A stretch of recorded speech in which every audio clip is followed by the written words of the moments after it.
Hello and warm welcome to this special conversation. All eyes now on the election state of Bihar. What's going to happen? Who's up? Who's down? But there is one factor which is now making its presence felt in a very, very loud and clear cut manner. Freebies. Call it social welfareism, call it freebies, call it political populism. 10,000 rupees to be given to women folk in the state of Bihar, which in terms of its per capita income, in terms of its population, the third biggest population size of the country, 9% of overall Indian population coming from the state. The per capita income, nothing to write home about, comparable to sub-Saharan African countries. And yet in that state, a sum of 10,000 rupees is being provided by the incumbent party should the party come back to power. How do we look at this? With me, Rashid Kidwai, well-known journalist. He's just come up with another book on the missing Muslim question in Indian politics, and noted political economist Mitali Nikore joining us live as well. Great pleasure as always to have both of you with us. Rashid, let me first begin with you. My immediate trigger of this conversation was a survey which has been done by Amitabh Tiwari, and I was looking at the fine print of that survey, and it makes me feel that there is a new caste now which is on display in Indian politics, and that caste is money. It is freebies. Would it be the right way to describe this 10,000 rupees to be given to people per family, women folk in the state of Bihar? Thank you, Bhupen. It's always a pleasure to be in conversation with you. We had, vote chori. Now there is vote auctioning, and it should come in the category of electoral malpractices. It is disadvantage opposition in any opposition, regardless of parties, because it's an undue advantage. What is being amounts to is like a political bribe. We have a constitutional democracy where governance is a duty of a ruling party or ruling coalition. What we are seeing is extra tadka. And a money tadka. We saw it in Madhya Pradesh, Ladli Bahina Yojana. We saw it in Maharashtra, and we are seeing in full display. Now, Bhupen, it's like a voter psychology. If a voter is getting, like you're saying, 10,000 bucks, why would he go for or look for another sort of thing which may be giving him or her 11,000, 12,000 or something more? So it's a kind of certain. It's like a electoral malpractice, and it is something that the opposition can never match because you need to be in ruling, governance to be in order to give it. But the Give this opposition kind of also dole. does the same. No, but Rashid, my point is what you're saying is not possible for the opposition. If you look at successive states, Ladli Bahin versus something that was being promised by the Congress in Maharashtra, in Jharkhand, another similar story. In Delhi, 2,500 versus 2,100 rupees being promised by the two sides. So you can't really say that the opposition is not also part of the same playbook. I'm trying to understand whether the biggest X factor now in Indian elections is not just caste, it's not unemployment, it is which party is giving me how much money. Is that the biggest factor? Yes, Bhupen. You see, we have three kind of voters. One is voters which are inclined towards, let's say, Mahagathbandhan, if you're talking about Bihar, and there is a voter which is sort of, pro Narendra Modi, pro Nitish Kumar, pro incumbency. And there is a third, floating voter, which consists of, many people like youth, women, and it's just about, I would say, in a given time, not less than 25%. Now, if this 25% can be lured with this money or what you're talking about, Labharti, a new caste group, a new social group. So that, of course, tilts that balance and an advantage of incumbency. So you see many pro-incumbency, even Jharkhand included, where there was a sort of, so to say, India Alliance government, Maharashtra, Haryana, Madhya Pradesh, lot of places we have seen. Hmm. In Rajasthan, it didn't happen because of that infighting within the Congress between Sachin Pilot and Ashok Gehlot. But there also the results were quite startling. So what I'm saying is this constituency is very much there and thriving. What I want to add is that it is actually the very grain of electoral politics because it does not give it gives unfair advantage to Hmm. the ruling dispensation, whoever it is. Hmm. And therefore, election commission and courts need to take a cognizance of it and term it as electoral malpractice as the paid news and many other elements are. Mithali, look at it purely in terms of economics. I was looking at numbers of states like Punjab, even developed states like Maharashtra. The debt which these states have towards the money which has to be given to the center is an astounding one. And yet Yeah. we state after state is sort of following the same playbook. So at the central level, 80 crore families being given free food, 50 crore people being given free health insurance. On top of that, at state level, all state parties now following the same pattern. What does it do to the basic fulcrum of our country's economy if each state is out to pretty much follow a similar tactic of just throwing money at people before elections? No, absolutely, Bipin. I mean, at the end of the day, there was a massive paper on freebies that was done by the Reserve Bank of India just 2 years ago. And it pointed to the fact that nearly 7 states are giving freebies to the tune of almost 2% of their gross state domestic product. And at the end of the day, that contributes massively to the fiscal deficit. So, at the end of the day, the states have to take that decision on their own, that is this the mechanism of social protection that they want to use? Or is the best way of social protection that they want to deliver through giving free food or free healthcare or free transport? We've just completed a study at my think tank of 10 cities in India where women have access to free buses. And each and every city, we found the same sort of narrative that yes, okay, it's free, but I hardly get the bus because the buses have become so overcrowded. When you make something free, they're Hmm. not able to actually get that service. So, Hmm. at the end of the day, you're putting the burden on the exchequer without investing in the improvement of the public service. And is that really the best way of supporting and providing social protection? Is what each and every state needs to then question. Well, look at it because as I said that the immediate trigger was what is happening in Bihar and the promises which are now being made. The NDA says that I'll give 10,000 rupees per family now per woman. Now, in a state where 24-25 your per capita income was 60,000 rupees, if you start giving 10,000, that's 1/6, right? Of that sum of money to families. Do you not think that it is actually pushing different states, certainly the poorest of the poor states like Bihar, in a classic debt trap situation? Do you think we're headed in that direction? So, no, I mean, I would say, Bhupin, Yeah. but at the end, rupees household that is being given is that not as high as what we are assuming. Hmm. But what is important is that this 10,000 should actually go to the woman.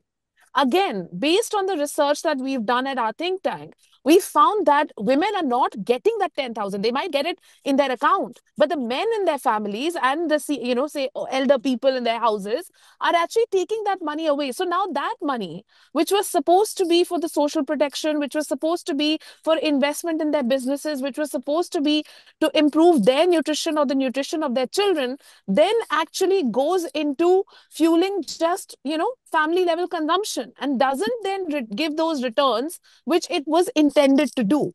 So But again, we have to think about the instrument. yeah, sure. But that's a different point that you're making, and that's a legitimate point. But Rashid, my fear is that you look at any election which has been conducted in our country over the last 10 to 15 years, whether at the central level or the state level. See, issues like mehengai, berozgari, bhrashtachar are pretty much a part and parcel of our ecosystem. Now, are we to say that, let's say, a party like Nitish Kumar's party has been in power now for well over 10 years now in the state of Bihar? Whatever you may want to call it, anti-incumbency, disenchantment, disappointment, vote chori campaign, which is making some strides there in the state, all that put together versus 10,000 rupees to be given per family. Have we reached that state in our polity now that no matter what the level of disappointment or dissatisfaction, people are simply saying, "मुझे मेरी जेब में भी पैसा कौन दे रहा है?" Is that the way to look at Indian elections now? Yes, Bhupen, I think it's a very pertinent issue you have raised. Bad economics makes, good politics. And I agree with, Mitali. Basically, someone is paying. There is nothing called as, free lunch. So Correct. therefore, all those freebies actually are rooted in some other, fund. We must not forget that in several states, look at Madhya Pradesh, where the average debt on every citizen of Madhya Pradesh is over 55,000 rupees. I would say the similar case would be there for Bihar. And what is Bihar going to do is after the elections, Mr. Nitish Kumar, if everything goes as per his plans, he will ask for a package, a central package, which Mr. Modi will be happily giving. So this is all very bad economics. And therefore, I mean, you take pride in, feeding 80 crore people. I look at it as a sort of a big failure of Mr. Narendra Modi for 11 years, 12 years, that he's not been able to, bring that number down. Where Hmm. the state is, is feeding 80,000 is a, sorry, 80 crore is a colossal amount of people. It will be like, continents and continents put together.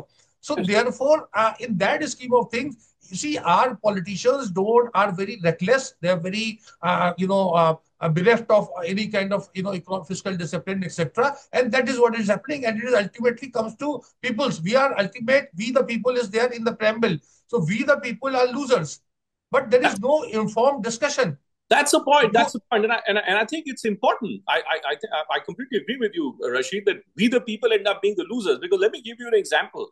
Just now, when the US decided to impose these greater tariff up to 50% on Indian industries, the number of people in textile industry who were forced to shut shop right outside Greater Noida, right outside where all our news channel studios are, is an astounding one. Now, on top of all that, the greater commitment which is being made by each state, the state of Andhra Pradesh, Mitali, for instance, when Jagan Mohan Reddy was the chief minister, we were consistently told it's a bankrupt state. Now Chandrababu Naidu, the entire financial pipeline to the state doesn't seem to be ending. Yeah. Do we say that there is a classic fear of a big economic crisis, which we could be staring at if these kind of freebies and these kind of commitments continue to be made?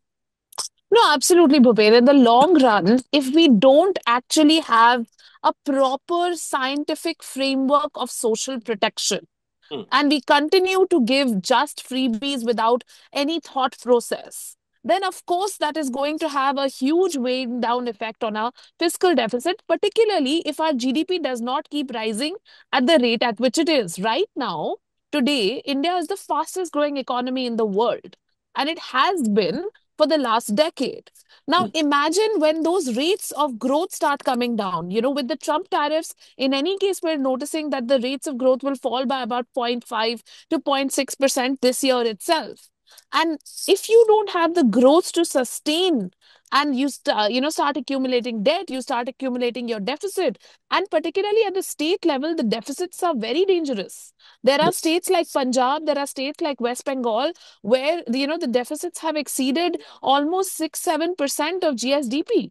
And these are very alarming numbers, which is why their credit ratings are also suffering. It's harder for state governments to even borrow, and then that leads to interest payments which are very high. So at the end of the day, that sets off that kind of a chain reaction. That doesn't mean that we shouldn't have social protection, that we shouldn't have a safety net for the most vulnerable, but it means that the instrument that we use for that social protection should be designed in a manner which is economically sustainable. Okay. Well, I'll let you go, Mitali. I'll let you go because I have a couple of more questions to ask out of Rashid Kidwai. But thanks, Mitali, for joining in. Rashid, let's look at it purely politically, right? This latest survey which has come out from Amitabh Tiwari's Vote Vibes, all parameters show Nitish Kumar in the red. Disappointment at a high, right? The number of candidates who will not be voted if they were to be repeated, again at an all-time high. Yet, all that put together, there are two things which stand out. Unemployment is the biggest talking point. Vote Chori Yatra, Vote Adhikar Yatra, special intensive revision of electoral rules, the other important point. But at the same time, while there's disappointment with unemployment, moment when it comes to 125 free units of electricity and 10,000 rupees to be given directly to people, suddenly the same people who had problems with Nitish Kumar's government appear to be getting in a different bracket. What does it tell us? That people are disappointed with the government, but the same people want the same person, the same government who's making them feel disappointed to give them some free cash. Is that the way to look at politics now? Yes, Bhupen, it is like that, that ancient, so to say, economist Charak and Charak Sahita, where he says, beg, borrow, steal, whatever, and, make merry, and that's it, don't bother. So it's a very reckless way of looking at, practicing politics that is happening in our country. Nobody is bothered about, fiscal discipline, etc. And in elections, Bhupen, what matters most is electoral success. Winner takes it all. So it's a very sort of all these things go in the background. So what happens is that governments have decided, and we have seen in Haryana where there was a very strong anti-incumbency against BJP, and it was looking as if the Congress is winning that state in a platter and all. And voters are also at one level, as you're referring to that. Amitabh Tiwari's that voter vibe survey. It tells you very interestingly that while people are alive, voters in Bihar are very much alive of the situation that there is unemployment, there is a sort of economic, distress, all kind of factors are there. And yet, if there is some kind of comfort, whatever that money they get, so they'll be very happy if it's coming in the household through women kitty. They're okay with it. And that is why actually, calling elections right is becoming very difficult for journalists, psychologists, intellectuals like you. Very difficult because we look at it correctness. Political correctness is in short supply. People say Hindu, Muslim, Sikh, Isai, aapas mein bhai bhai. But when it comes to vote, it is me, my caste, my religion, and very kind of basic instincts that we are catering to. So this is a kind of challenge that democracy is facing. So that social contract theory of Hobbes, Locke, Rousseau, and all are there is very bookish knowledge, and we look at it from a liberal point of view. But thing is, liberalism is dying, and I agree. political. I agree with you that I think that one of the reasons why a lot of analysts start to get elections wrong, and that's what I began this conversation with, that there is a new caste which is at play, which can be disappointed, disillusioned, but at the end of the day, it's only chasing an opportunity. So if that opportunity is coming from the same set of people who's making them feel disappointed, they'll take that. But final question then to you, Rashid. In this kind of a narrative that you and I are talking about, what does the opposition do? What is the option that the opposition has? So opposition faces very stiff challenge, and they don't want to go against the tide. So you look at Rahul Gandhi, you look at Himachal Pradesh, and it's a bad advertisement because in Himachal, a lot of freebies are not being implemented. Whatever was promised in terms of old pension scheme, and a lot of other schemes have not been implemented. Karnataka and Telangana, of course, track record is slightly better. So therefore, opposition is also there is no innovative out of the box thinking or an alternative. So what opposition does is that whenever they are in power or they are bidding for power, they speak the same grammar and same language. So therefore, voter remains unmoved. And if Bhupen Chaubey is a voter, he would go for the highest bidder. And this kind of vote chori, this vote auctioning is very unfortunate and very anti-democracy, I would say. Okay. Rashid, thank you so much for calling a spade, vote auctioning. And that's the new phrase that you've given us. I was looking at the evolution of a new caste. You're calling it vote auctioning. Always a pleasure speaking to you, Rashid. Thank you so much for joining us.